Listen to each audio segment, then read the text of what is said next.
What's up, people? I'm Shaggy, the Opinionated Hippie, and this is part 15, I believe, of my reviewing and ranking Yes's live albums.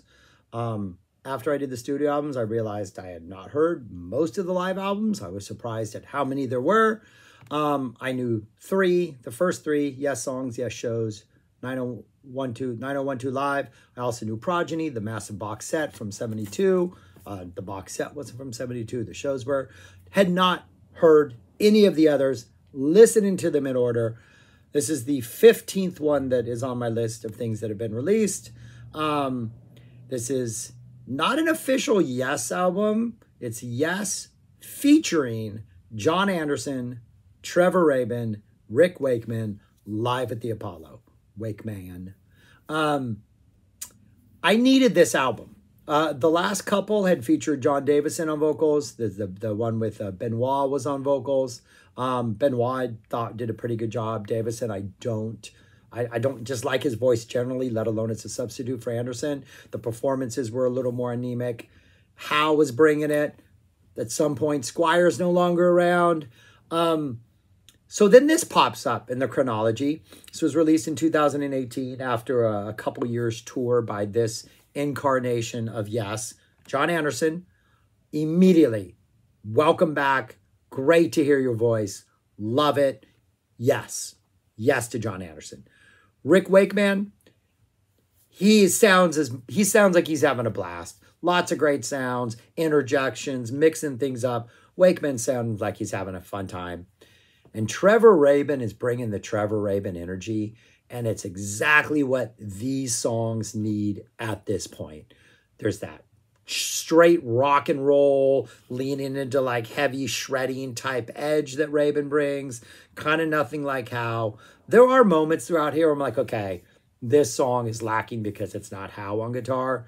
There are moments when less so, you're like, oh my gosh, Squire's not here also, or White's not here, or Bruford's not here. But I think the rhythm section, which is Lee Pomeroy on bass, Lou Molino on drums, at least I think on this, I know on the tour. I think on this release, yeah, it's just these two, though Ian Hornall plays some bass, but I think on this release it's Pomeroy. I don't know because I couldn't find information about the release other than listening to it online. Pretty sure Pomeroy's the bass player on here. I know he is. Anderson gives him a shout out. Hornall just must have filled in at some point on the tour. But it is fantastic. Like it really does sound more like a rock band who learned a bunch of progressive rock songs and are rockifying them. Where I think when Howe's on board, I've said this before, I think Howe's a psych music guitar player. I think that's what he brings to Yes, is that psych energy in a prog band. And that kind of just gives it a whole different vibe. This is a rock and roll version of Yes. I think in the best way possible. And I really, really enjoy this release. There were 12 songs in it. I'm going to rank them from 12 to 1 because that's my Yes thing for some reason. Based on not the performances themselves, but how well I think the performances compare to the studio versions. What are they bringing different live that makes me want to hear this? So that's it. I'm going to talk through 12 to 1. I'll put the list up. Then I will show you where this ranks. I'll also let you know whether any of these 12 make my top 10 Yes live performances list. But anyways, number 12 is Roundabout. I love this version of Roundabout. I think they're bringing energy. The beginning is fantastic. It's not the acoustic, like picking out the notes and being soft before they go into the da-da-da-da-da. It's like these electric, using feedback and using harmonics and using more of a bigger sound to do the intro. And then Rabin just tears into the na-na-na-na-na-na-na. Wakeman drops like a keyboard solo before the first vocals. The energy is fantastic. But when they get to the middle proggy part, that slow part, Anderson goes 1, 2, 3, 4, bah, and they go right into the solo section. I love the beginning. I love the end. Love the energy. I really enjoy this performance, but I cannot put this any higher than 12 if it drops that middle prog section. That's a crime against humanity. No, no, no. It is still fantastic, though. I have to penalize it. Number 11 is Lift Me Up. This is a union track. They also play a rhythm of big generator track. There's a couple 90125 tracks. Rabin is being represented. Don't really care for the original studio version. This one, it brings a little more energy to it, but it's pretty much, they're playing it the same. But I do think there's maybe a little more aggressive rock energy in the beginning, as a live song should have. Number 10 is And You and I.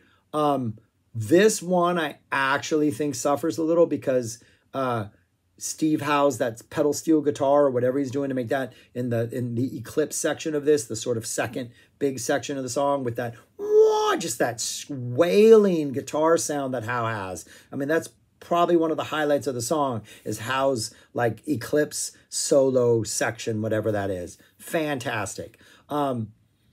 Rabin's kind of bringing like a rock and roll energy. He's trying to do his best to bring that kind of rock sound to it. It's not the same. And this is one of the few songs I'm like, okay, I know Rabin's bringing a different energy, but that Howe energy is kind of essential to this song. Your Move, All Good People is next. Gets points for having that segue, not the break. I think the All Good People part, the energy's not as good. The Your Move, All Good People, Wakeman's dropping like this flute keyboard sound that gives it like this nice airiness that sometimes it seems to have been lacking in recent decades on a lot of these live versions. I like that airiness early on.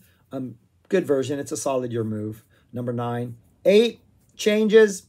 Love this song. Gets points for being in the set list. Rabin has one of those indulgent shred moments early on where he's doing the and he's just shredding a little longer than on the studio version to just emphasize his shred capabilities. I do think that version on 901.2 Live is better than this version. It's just that was the band that did it. A little tighter, but it's nice to hear Changes. Rhythm of Love. Just kind of weirdly awesome. It just feels so much looser and so much jammier.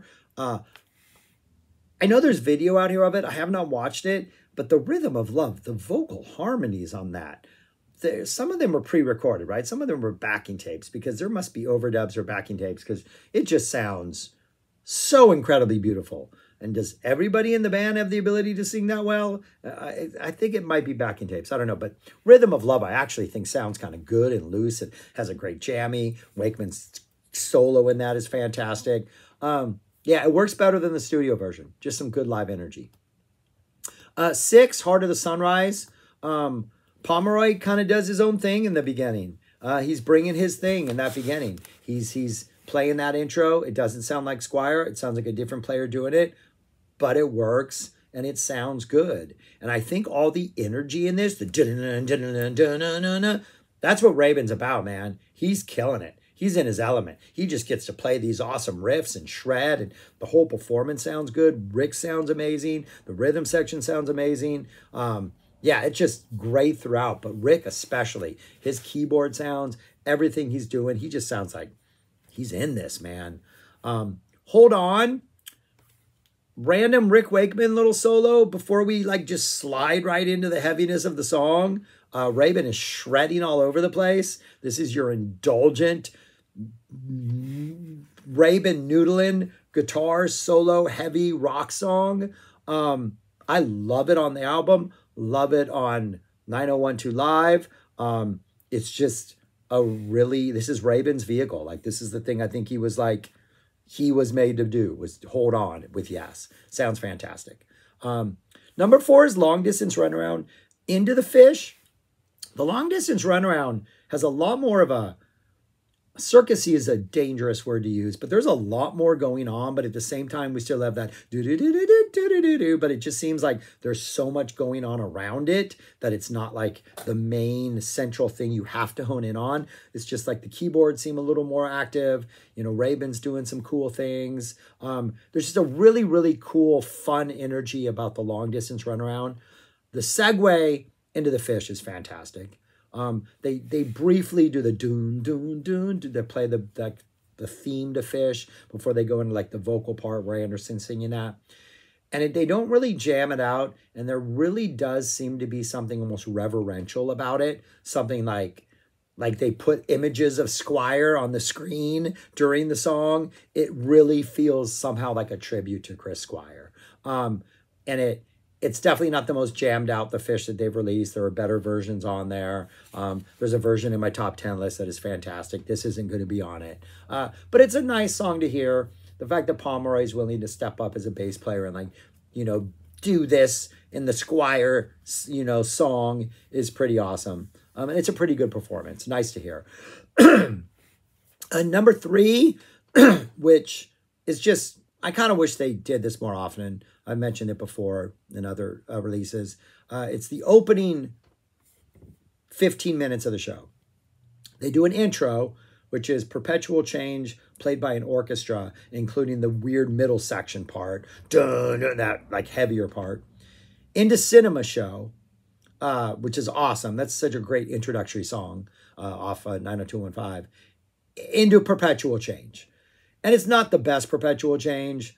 The middle section is a lot more just rock crazy with like the 2 different themes coming together. The ending jam is kind of non-existent. It's not really this indulgent ending jam that we get on like Yes songs, but it sounds great. It sounds loose. It sounds rock and roll. It sounds like they're having a good time playing it. The energy is just palpable.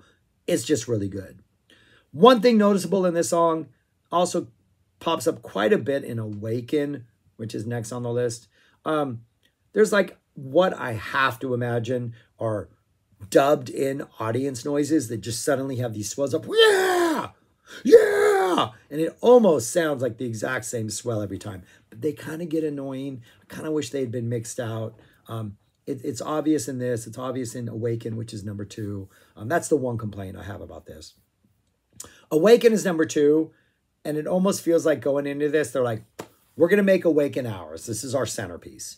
We're going to start off with 3 minutes of just other music. We'll give Wakeman a time to do this big intro. We'll drop this heavy rock element in there. We'll just kind of stretch it out. Then we'll drop into like that typical low-key Wakeman intro. Then we'll sing the song. We don't get the first vocals, lyrics until like over 3 minutes in. Then we're just going to rock out everything. Rabin's going to dig in. That middle section, we're going to bring it way down. And we're really going to let Rick just take his time enjoying it. And we're going to enjoy it. We're going to let it go. Let Wakeman just experiment. Bring it way down. Some nice organ work going on there in the middle. Just stretch this thing out. Then when we get back in it, we'll just continue to jam and jam. And there's so many just like little guitar solos in here that just seem a little more indulgent than normal. That middle section, they do a really good job of like bringing down what has been a very high energy rock show.